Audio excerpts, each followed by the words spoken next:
Rob Hayworth, Superintendent of Vigo County Schools. I'm back this week to talk to you about another section of Uncommon, a proposed amended strategic plan that I introduced to the school board on Monday during a work session. We're going to continue to talk about this plan as an administration and with the school board, and it's my hope that the board takes action on passing this plan in December. Why? Why do we need an amendment to our strategic plan? Well, we passed our last plan 1 month before COVID hit. The things that we thought were strategic at that time, like a 4-year plan to make sure that every student had a device at school, became critical to delivering education. And thanks to some federal funding, we were able to achieve many of the things in that plan. Quite frankly, our last plan wasn't bold enough to meet the challenges we have in 2021.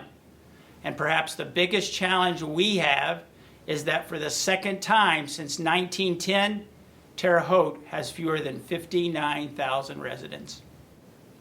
We're a resource-rich community. If I went to another small city in Indiana and asked if they would like to be home to 4 great colleges and universities, have access to a major river system, have access to major rail, an airport that can land any size of plane, and sit at the crossroads of America, they'd jump to that chance. We can turn Vigo County around, but we need uncommon ideas, and we need to help our students thrive to retain and attract residents to Vigo County. Last week, I talked to you a little bit about the plan's uncommon outcome, that every student at graduation would have 30 hours towards an industry certification, an industry credential, or towards a college degree. That kind of thing, that's the kind of thing that you can make sure we attract businesses to Vigo County as a result of having a skilled workforce. It's the kind of thing that can make our high school seniors want to raise their kids in a community that invests in them. I want to talk a little bit more today about that type of uncommon programming we can bring to our schools. Probably the biggest thing we can do to make sure our students flourish is to reach them earlier. This fall, as part of our right-sizing effort by our district, we were able to repurpose an elementary school into an early learning center serving our county. Vigo County is a child care desert, and only 1/3 of children in our community have access to high-quality early childhood education.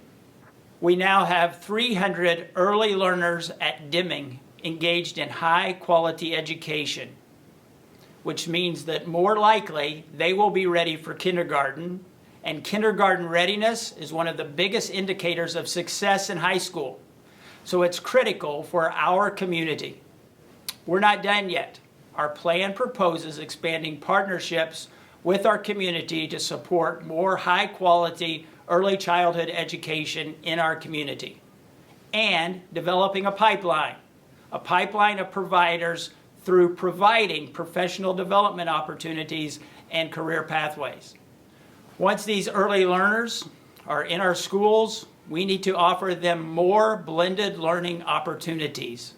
Blended learning, the mix of digital and analog in the classroom, is here to stay and has the power to help us extend the school day to make sure that learning can happen at home as well as at school. To do that, we need to ramp up our professional development for staff and make sure we're providing them the best blended learning experience possible while continuing to improve our classroom technology. When we think about how we can best provide accelerated learning, blended learning will be the key. Finally, we need to improve the high school experience. We need to provide more dual credit and early college opportunities to prospective first-generation college students. If a student isn't considering college, we need more apprenticeships, more internships, more externship opportunities, so they have valuable work experience before they graduate. And we need to make extracurriculars fun and life-changing. The way we do that is to get everyone involved. And we hope to introduce more non-traditional activities like our bass fishing teams over the coming years. Thanks again for taking the time to listening about how we're thinking of offering some very uncommon programming to our students and in our community. The full strategic plan can be found at the link below, and I encourage you to take a look and see how we hope to transform our schools.